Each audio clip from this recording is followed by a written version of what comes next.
The goal of this video is to show you how to rationalize a denominator when your denominator has two terms. So unlike yesterday's video, where we only had one term in the denominator, you're going to see that today in this video the denominator is a binomial. And when you notice your denominator is a binomial, you want to use something called a conjugate. So what is a conjugate here? Let's take a look. If you notice in the definition box, what is a conjugate? We have an example of a plus b and a minus b. So what makes these two conjugates is that they are actually the exact same binomial with one slight difference, and that is right here in the middle, the sign connecting our two terms. They're going to be opposites. So one sign should be a plus and one sign should be a minus. And as long as you have opposite signs, that makes it a conjugate. So first thing we want to do, because we will be using conjugates today, is practice writing a conjugate. So in our first set of examples, we have the square root of 3 plus 18, and we are going to come up with a conjugate for that.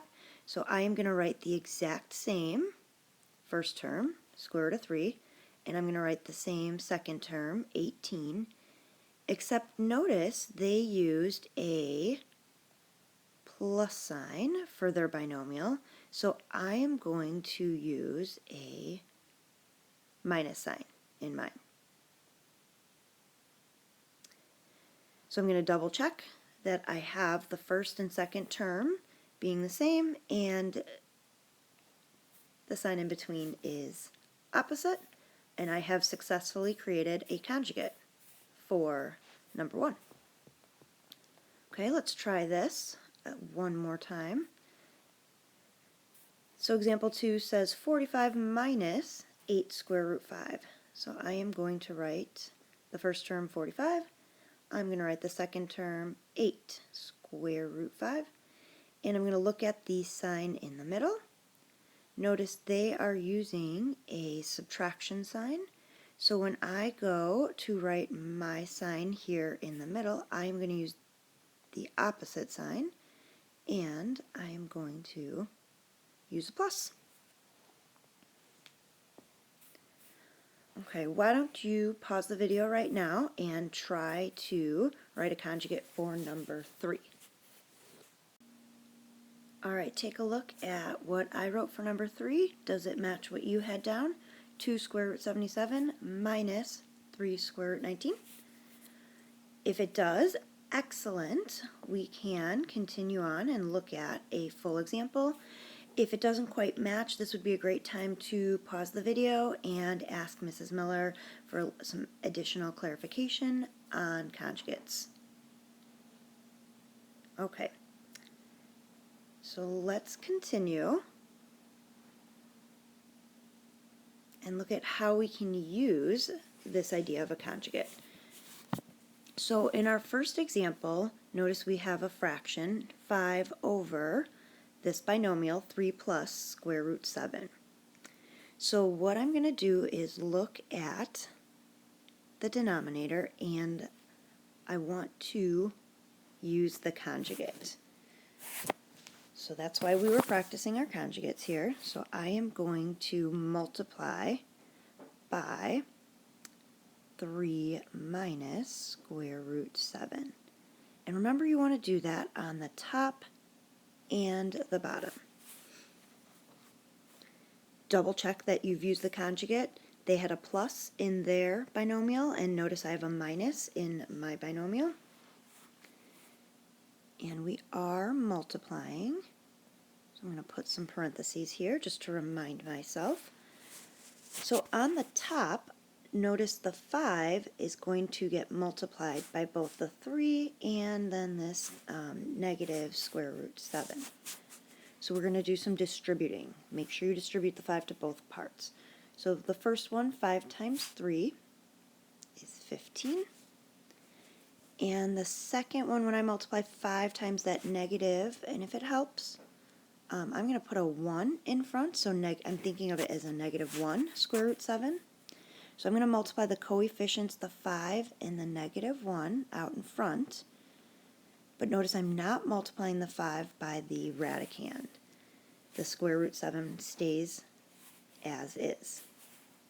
Okay, so we've hit the end of parentheses. I'm done distributing on the top. I'm going to come back and distribute now on the denominator. So this is going to be a double distribute. I know some of you like to organize with the box method. Some of you like to use FOIL. However you multiply your binomials, go ahead and do that. For this example, I'm going to just do a double distribute. So I'm going to start with the 3, and I'm going to distribute 3 times 3, start with a 9. And then here I'm going to put in that 1. That was a helpful reminder last time. So now I'm going to do 3 times this negative 1 square root 7 for negative 3 square root 7. Again, notice I multiplied those coefficient parts, the 3 and the negative 1.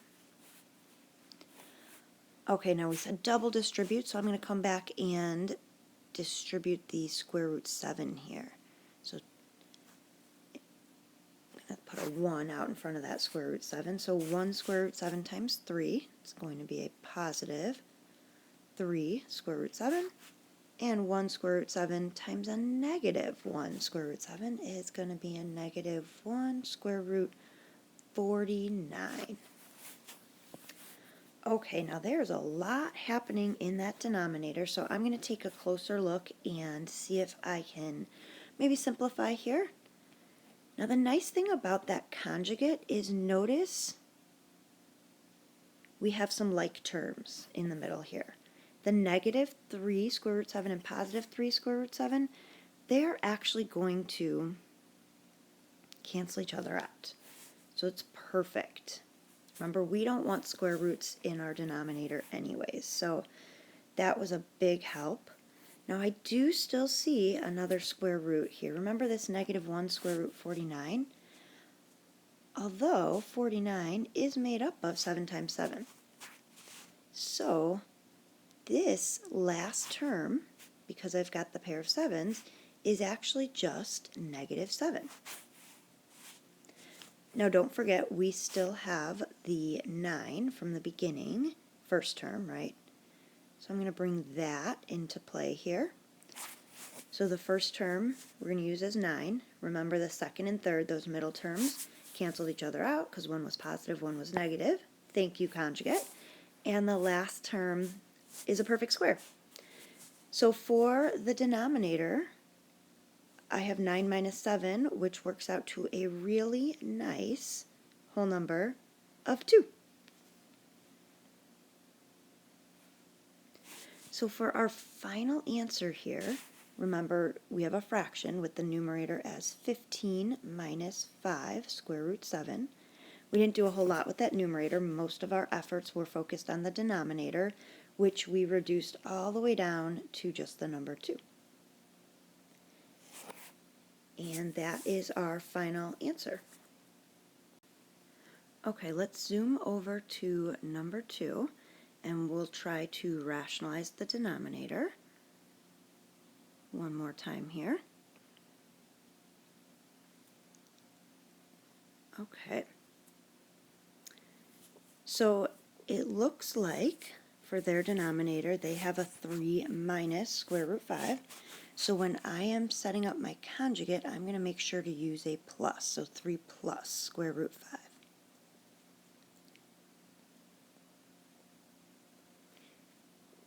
And we got to remember to do that. Multiply on the top and the bottom. And now we're ready to multiply. So on the top, we have to distribute the 2 times 3, which is 6. And I'm going to multiply the 2 by this 1 square root 5. So that's going to give me 2 square root 5. Okay, we'll move on to the denominator. And remember, you can use FOIL or your box method. I'm going to stick with that double distribute, personal preference. So I'm going to start with the 3 and multiply that by 3 to get 9. And then I'm going to multiply the 3 by the 1 square root 5 to get 3 square root 5. Now it is a double distribute, so let me come back and multiply. Now this is a negative 1 square root 5 times 3, so that's going to be a negative 3 square root 5. And negative 1 square root 5 times positive 1 square root 5, so that's going to be negative 1 square root 25. Remember those radicands, 5 times 5, multiply to 25. Okay, so time to clean up. Again, that denominator with 4 terms looks a little messy, and hopefully, even as I was writing that out, you noticed that the middle 2 terms, positive 3 square root 5 and negative 3 square root 5, will cancel each other out, and I'm noticing that my radical at the end, the 25, it's actually a perfect square made up of 5 times 5. So the first term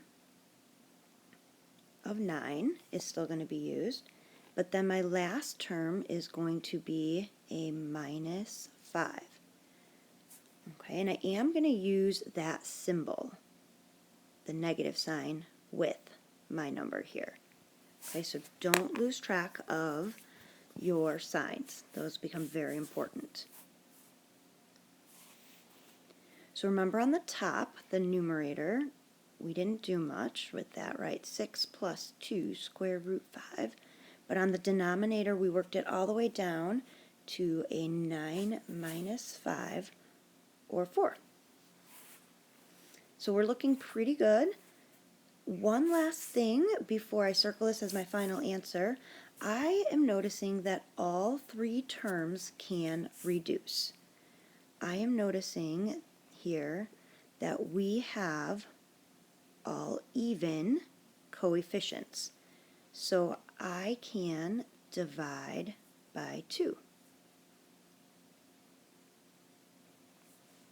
So for our best, most simplified answer, if I take 6 and divide that by 2, I'm going to get 3. If I take 2 square root 5 and divide it by 2, I'm going to get 1 square root 5. And 4 divided by 2 is 2. So you always want to look before circling for a final answer, can I reduce? And all 3 terms need to be divisible by that same number. If you can reduce, by all means, go ahead and reduce for your best answer. Okay, so at this point, if you're feeling good about your conjugates and you're ready to start some practice, by all means, pause the video, jump right in. If you want to work on example 3, I would challenge you to pause the video and start example 3, see how you're doing, and then I will reveal the answer here in just a moment. And here is the work and final answer for example 3. Notice a couple things that my second to last line actually, I had 3 terms, they were all divisible by 3. So if your final answer doesn't quite match and you have some bigger coefficients in your final answer, take a look at my second to last line and see if that's maybe where you finished off your work, and then can you just reduce your fraction. Alright, thanks for watching.